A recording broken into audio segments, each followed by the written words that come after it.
العزيز، وسلم وزد وبارك على خير البشر محمد عليه أفضل الصلاة وأزكى التسليم.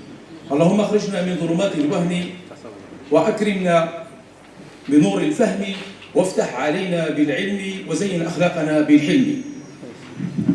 السيدات والسادة الحضور، نرحب بكم. الجرائم التي أصبحت تستعمل فيها تكنولوجيات الإعلام والاتصال تدخل المشاة في التعليم العالي، ولقد أظهرت مؤخرا الممارسات العملية وجود مجموعة من الأفعال التي تمس التعليم الثانوي، والتي من خلالها ينتقل التلميذ من المستوى التعليم الثانوي. هذا موسوم بالحماية القانونية للامتحانات في ظل القانون 2006 المؤرخ 28 أبريل 2020 المعدل والمتمم لأحكام الأمر 66 المتضمن قانون العقوبات.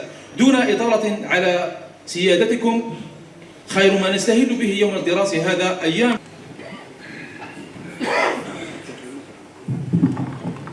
من الشيطان الرجيم. بسم الله الرحمن الرحيم. تخونوا الله والرسول وتخونوا أماناتكم وأنتم تعلمون.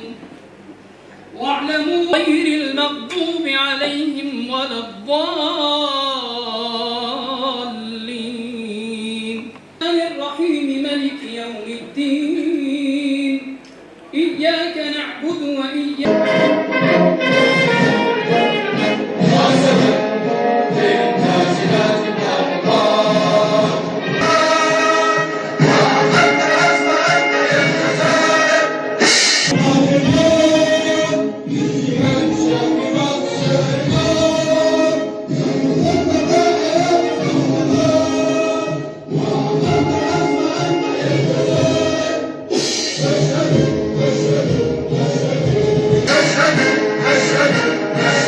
ألف المجلس طمأتها البشرية.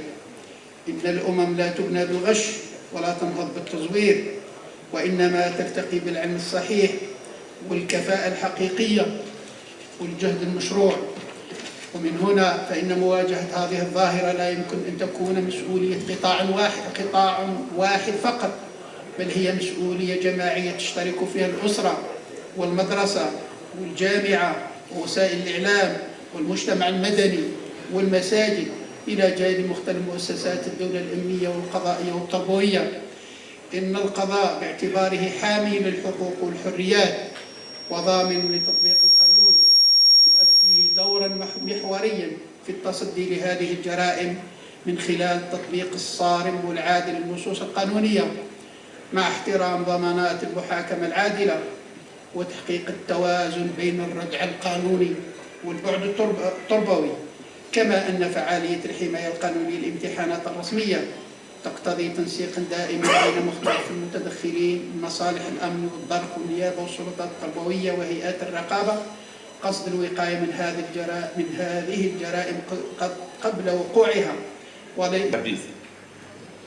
فمن أجل امتحان بدون غش لا يكفي العقاب وحده، بل هناك طرق تربوية اجتماعية وطرق تربوية بيداغوجية يتحملها الجميع في المجتمع الجزائري، من أسرة إلى الجماعة التربوية، عن طريق الوقاية، وأكثرها علاجية تتمثل أولاً احترام أخلاقيات المهنة بالنسبة للمؤطرين، الاعتماد على النفس والثقة بالنفس بالنسبة لأبنائنا التلاميذ، تطبيق القرار الوزاري بحذافيره 341/26 الصادر في 4 أبريل 2026.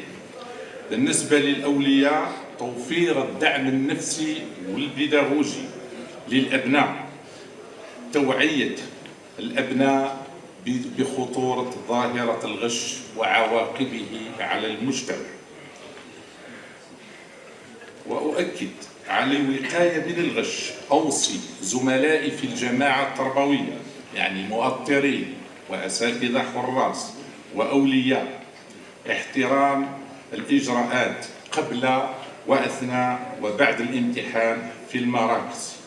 قبل الامتحان استعمال كاشف المعادن استعمالا عقلانيا.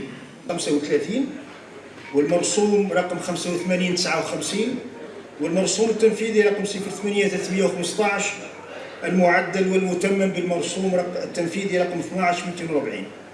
كلها كانت تؤكد على مكانة مبدأ تكافؤ الفرص وعلى قيم الأمانة والنزاهة كما طلب ذلك المجتمع الجزائري، لتؤكد النصوص الجديدة سيما القانون رقم 0804 المؤرخ في 23 يناير 2008 المتضمن قانون التوجيه للتربية الوطنية، وهو ما جاء في البند السادس من المادة الثانية في باب أسس المدرسة الجزائرية، وما جاء في البندين الخامس والسادس من المادة الخامسة، وما جاء في المادتين السابعة والحادية عشرة من الفصل الثالث المبادئ الأساسية للتربية الوطنية.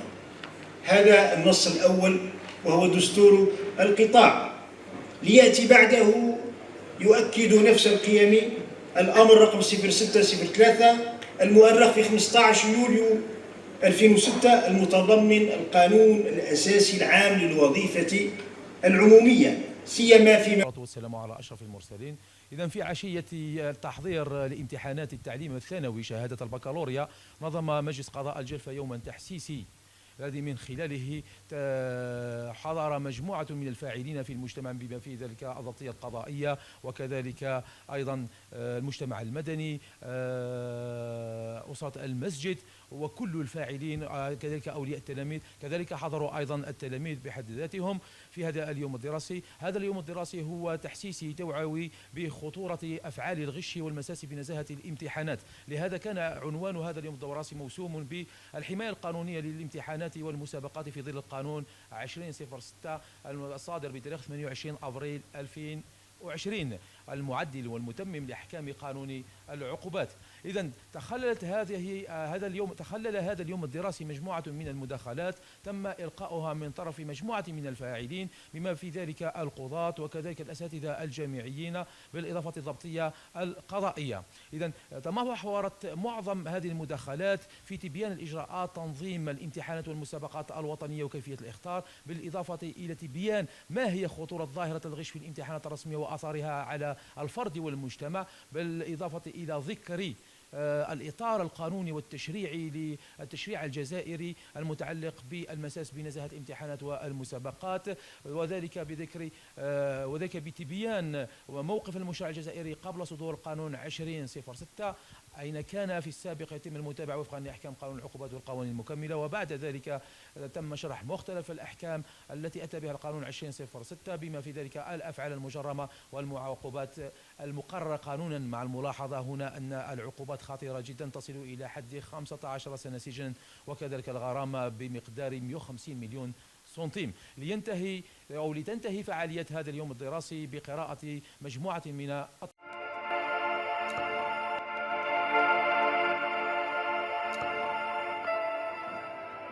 قناة الجلفة تيفي، الحقيقة كما هي.